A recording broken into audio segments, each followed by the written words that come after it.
कैसे हो आप सभी लोग? आई हो काफ़ी अच्छे होंगे। तो पिछले वाले वीडियो में आपने देखा कि हम सांबर झील घूमने आए थे यहाँ पर। तो कल मेरे को जया जी ने कहा कि यहाँ पर पास में मंदिर है देवयानी का, जो कि राजस्थान का प्रसिद्ध मंदिर है और बहुत ही प्राचीन मंदिर है। फलक तक चल साथ मेरे, फलक तक चल साथ चल, फलक तक चल साथ मेरे, फलक तक चल साथ चल। ये बादल की चादर, ये तारों के आंचल में छुप जाऊं पल दो पल हो। फलक तक चल साथ मेरे, फलक तक चल साथ चल। अभी हम आए यहाँ पर, पास में कुंड है देवयानी माता का। तो यहाँ पर है कुंड में आपको एक बार मतलब बहुत ही प्राचीन मंदिर है।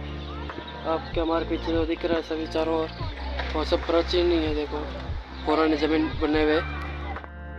हमारे साथ आज हमारे जिया जी आए हैं, वो भी नारियल डालने के लिए। तो क्या है, हम वैसे घर पर बैठे थे तो वो देवताओं जो घर पर अगरबत्ती करते हैं वो भगवती नारियल जो भी होता है वो यहाँ पर बहुत ही शुभ माना जाता है। यहाँ पर आकर वहाँ पर बाजी के साथ आते हैं तो बहुत शुभ माना जाता है यहाँ पर। तो हम आज इसलिए यहाँ पर आए और मैंने भी सोचा कि आपको यहाँ पर माता के आने के दर्शन करा दूँ। तो जिया जी को पूछते हैं यहाँ के बारे में। सभी दोस्तों को नमस्कार। आज हम राजस्थान के प्रसिद्ध पर्यटन नगर सांबर झील आए हुए हैं।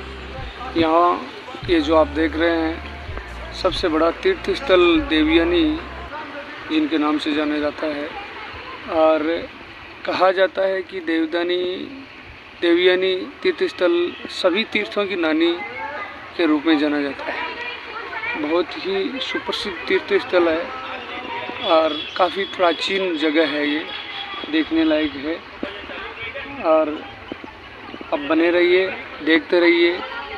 ये जितने भी जो मंदिर दिख रहे हैं सभी सुप्रसिद्ध प्राचीन मंदिर है।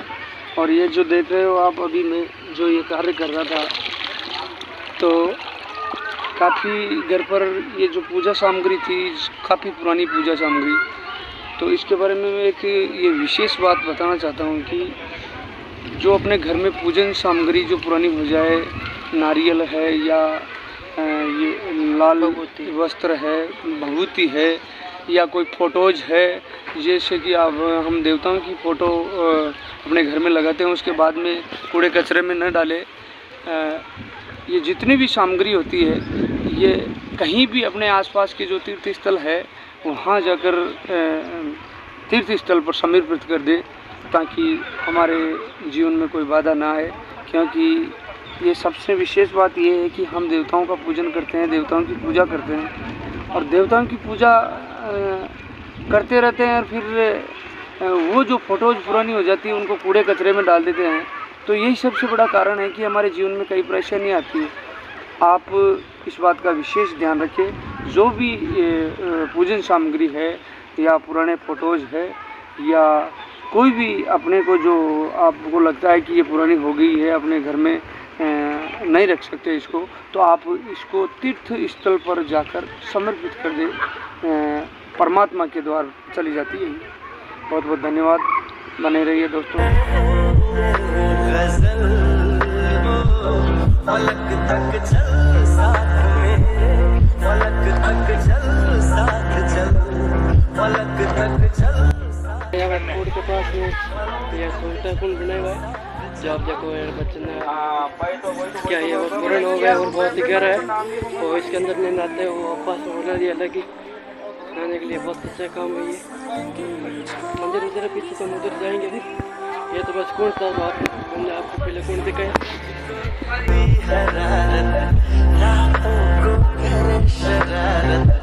बैठा है खिड़की पे तेरी।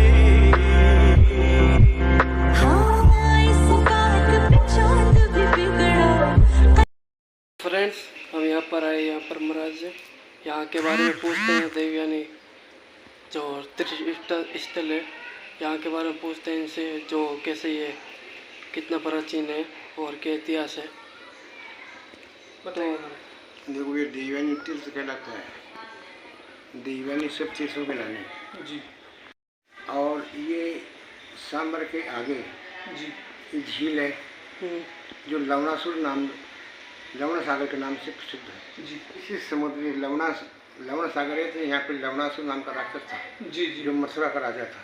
जी जयपुर तो आज बना है, पहले मथुरा मंडल के अंतर्गत ये क्षेत्र आता था। जी और इस क्षेत्र को इतिहास के द्वारा कहते हैं कि सर्पालक्ष्य भूमि, जी जहाँ पे 1.25 लाख आदमी जिस एरिया में रहते हो जी उस एरिया का नाम है सर्पालक्ष्य भूमि। तो इसलिए ये ठीक इस सड़क के उस साइड में झीलें नमक पैदा होता है बिल्कुल। और ये है सरोवर। जी इसके अंदर है मीठा पानी, बिल्कुल। बरसात का आया हुआ है। पहले क्या थे तो टीबे थे, खाली थे, अब आजकल ज़मीन को हमने बना दी चाल में, जी इसलिए पानी की थोड़ी समस्या है, परंतु तो पानी आएगा। महाराज आपसे हम ये पूछना चाहते हैं कि ये जो देवी तीर्थों की नानी कहा जाता है, इसके बारे में कुछ बताइए। अब क्या है कि ये है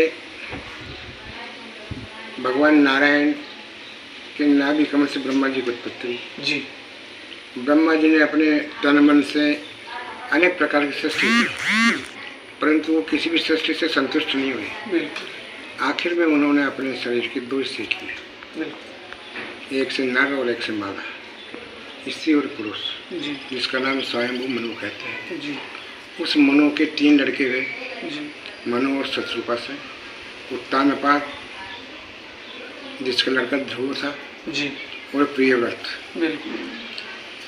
और उन्हीं के एक ऊर्जासती नाम की लड़की थी जी जिससे देवयानी नाम की कन्या उत्पन्न हुई। जी जी उस ऊर्जासती का विवाह होता शुक्राचार्य जी के साथ में। बिल्कुल।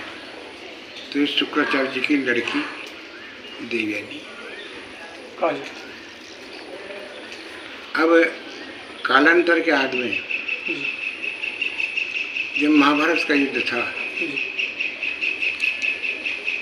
तो उस समय द्रोणाचार्य जी का लड़का जो अश्वत्थामा था जी वो दुर्योधन का खास मित्र था। बिल्कुल। उसने दुर्योधन को प्रसन्न करने के लिए कहा कि तेरी क्या इच्छा है। तो उसने बोला कि मेरे 100 भाई मर गए, मैं भी मर रहा हूँ, जी परंतु पांडवों में से एक भी नहीं मरा। जी तो उसने क्या किया कि आव देखा न ताव देखा। द्रौपदी के सोए 5 बच्चे थे, जी उनको ही पांडव समझ करके उसने मार दिया। बिल्कुल। फिर उनका सिर ला करके उनको बताया। उसने कहा ये क्या किया तुम, ये नई पीढ़ी की देन थी, बिल्कुल। उनका तो कोई सिर है नहीं, बच्चे के सिर है, जी इसने घोर अपराध किया है। उसने अपने उस प्रायश्चित को खत्म करने के लिए प्राय करके हिंदुस्तान के सभी तीर्थ किए। जी तीर्थ करते करते जब वो पुष्कर पहुंचा तो उसको अगस्त ऋषि से साक्षात्कार हुआ। जी अगस्त ऋषि ने उसको पूछा कि अभी तेरे मन की मलिनता नहीं गई है। जी उसने कहा महाराज बात सही है। तो उन्होंने कहा कि अभी तेरे मलिनता नहीं जाने का कारण है कि तेरे पाप अभी खत्म नहीं हुए। बिल्कुल। बोला कैसे हुआ? बोला कि हमेशा महाभारत का युद्ध आरंभ होने से पहले ही पांडव कृष्ण के शरणागत हो चुके थे। जी उन्होंने कह दिया, जब गीता का ज्ञान दिया कृष्ण ने महाभारत के युद्ध में, पहले ही करिष्ये वचनम तब है, जैसा कृष्ण तुम कहोगे वही मैं करूँगा। कृष्ण चाहते तो अभिमन्यु को बचा सकते थे। बिल्कुल। मातलो यश गोविंद है, पिता यश धनुंजय। पिता जिसका अर्जुन हो और मामा जिसका कृष्ण हो, वो भी युद्ध के अंदर मारा जाए। इसलिए कहा है कालो ही, काल की गति बड़ी बलवान होती है। इसलिए पांडव तूने द्रौपदी का अपराध नहीं किया, पांडवों का अपराध नहीं किया, तूने कृष्ण का अपराध किया। जी और कृष्ण जब तक तेरे पर प्रसन्न नहीं होते तब तेरे पापों का शमन होगा नहीं। इसलिए तू उत्तर दिशा में चले जा, वहाँ पे देवियाँ गुप्त रूप से निवास करती है लवण सागर के पास में जी। वहाँ पे जाके तू उसकी आराधना कर, देवियाँ प्रसन्न हो जाएगी तो कृष्ण स्वयं प्रसन्न हो जाएगी। बिल्कुल। यहाँ पर अश्वत्थामा ने आकर के वैशाख के अंदर एकादशी से पूर्णिमा तक जी 5 दिन तक निराहार रह करके व्रत और उपवास किए। जी। फिर उसको 5वें दिन उत्तिष्ठोत्तिष्ठ भद्रम से माँ शुचि कपिनंदन पांचाल्या पंचपुत्राणाम पंच हत्या कृता। 5 दिन तक तुम मेरे यहाँ रह करके व्रत और उपवास किए हैं, इससे मैं संतुष्ट हूँ और पांचाली के 5 पुत्रों की हत्या से मैं तुझे मुक्त करती हूँ।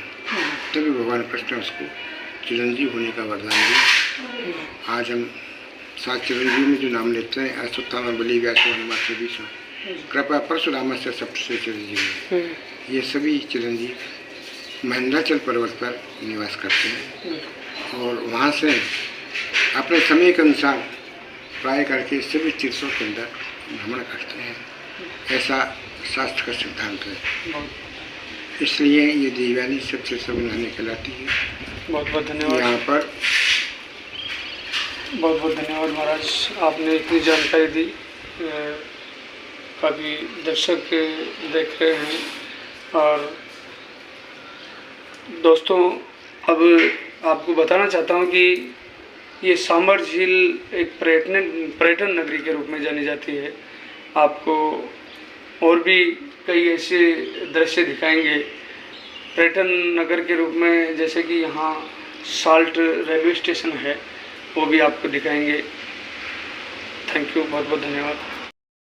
फ्रेंड्स, हमने आपको एक और नया तीर्थ स्थल दिखाया है जो कि बहुत ही प्राचीन है। आपने गुरुजी से बताया कि ये बहुत ही राजा महाराजा मतलब बहुत देव देवताओं की प्राचीन मंदिर, तो पांडवों के टाइम का ये तीर्थ स्थल है ये। और अभी तुम वहाँ पर खड़े थे तो वापस इधर आए, गुरुजी से यहाँ पर बात की, बहुत ही अच्छा लगा हमको और गुरुजी को भी बहुत ही अच्छा लगा। कुछ ऐसे ज्ञान बातें सुनते हैं तो ऐसा दिमाग बहुत ही हल्का हो जाता है ज्ञान की बातें सुनने पर।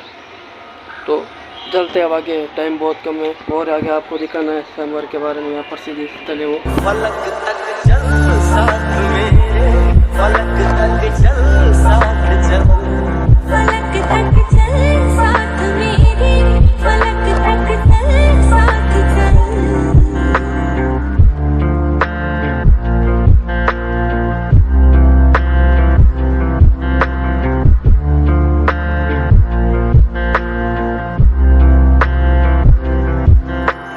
देखो कहाँ गए हम सनम साथ चलते, जहाँ दिन की बाहों में रातों के साए हैं ढलते। चल वो चौबारे ढूंढे जिनमें चाहत की